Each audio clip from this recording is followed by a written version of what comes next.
protect the land for a future that will offer benefits similar to today's.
Data on wildlife populations in Maine before the turn of the century is sparse.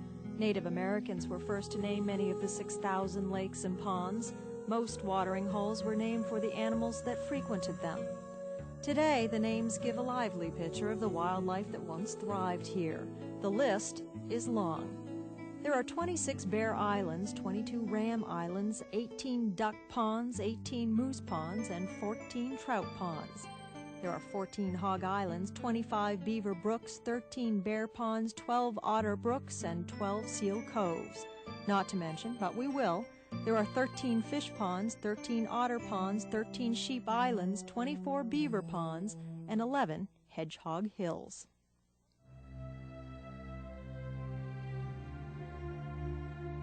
Of the state's 5 largest lakes, 2 are named after moose. Moosehead Lake in the center of the state and Lake Mooselook-Maguntic in the northwest. Today, both remain heavily populated moose habitats.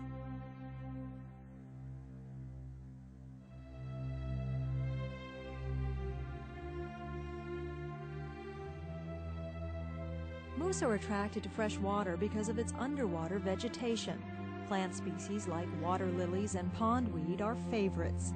The moose, the largest of the deer family, feeds during early morning hours and at dusk. During the wintertime, the moose are eating primarily what we call dormant vegetation. There's no new growth, the buds have hardened off for the winter. It's very low in sodium and some of the minerals that they need.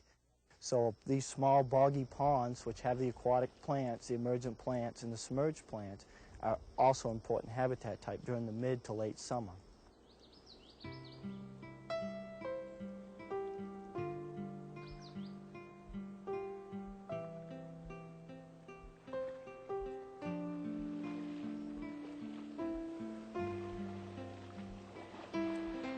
We have a lot of moose habitat and young growth forests in the North Woods now because of the large-scale timber harvesting, primarily block clear cuts.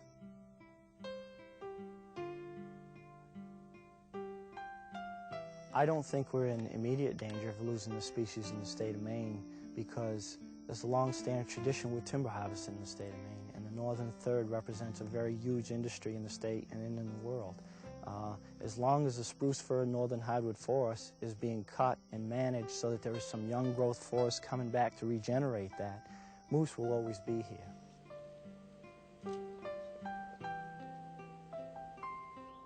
If someone was looking for a moose, the first thing they may want to look for is tracks.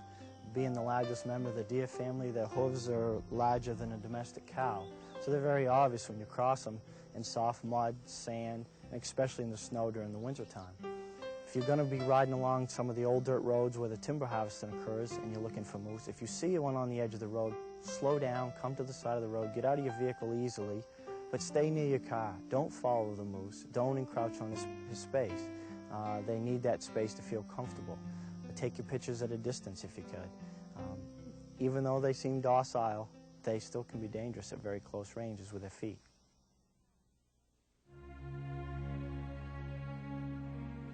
In the past, unrestricted hunting and a parasite known as brainworm decimated moose populations in northern New England, so much so that by 1930 there were only 2,000 left. Today there are more than 25,000 moose in Maine. Moose can be seen anywhere in the state. Its prime habitat, though, where it is spotted most, is in the north and central sections of the state.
The dense spruce and fir new-growth forest woven amidst the fields and granite mountains provides shelter and food for mammals that can't compare to the moose in size, but are certainly comparable when it comes to establishing territory.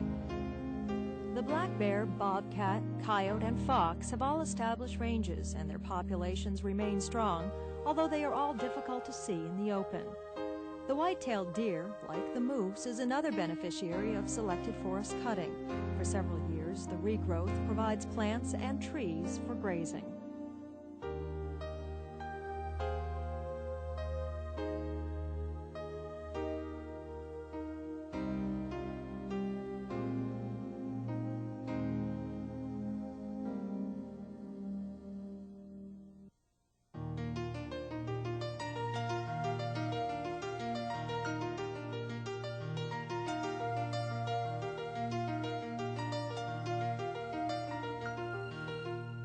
White-tailed deer can be seen everywhere in Maine, including on many islands.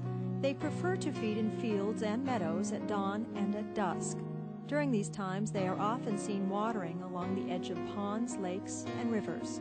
The deer population is strong in the state. There are so many deer, it's hard to believe early European settlers pushed this mammal to near extinction. In addition to its use as a food source, buckskin was heavily traded. The species became endangered when the market for pelts surpassed the availability of animals.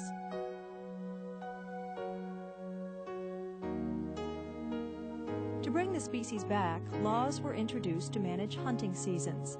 Today, the white-tailed deer remains a food source for man, coyote, wolves, and black bears in Maine. Other large mammals weren't as lucky.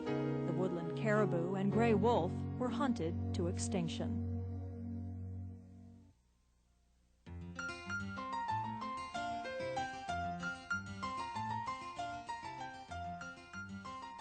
It is the fresh water that breathes the green of life into Maine's fields and forests.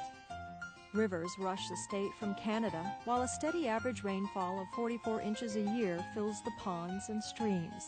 Most of the lakes are clear and cold and remain topped by underground springs.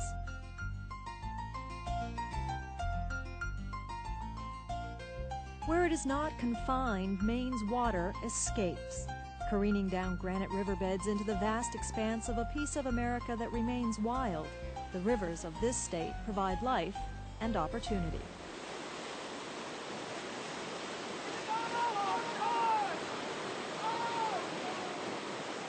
The white water of the Kennebec, Dead, and Penobscot rivers brings with it a rush of adrenaline and a rafting experience to be remembered throughout a lifetime.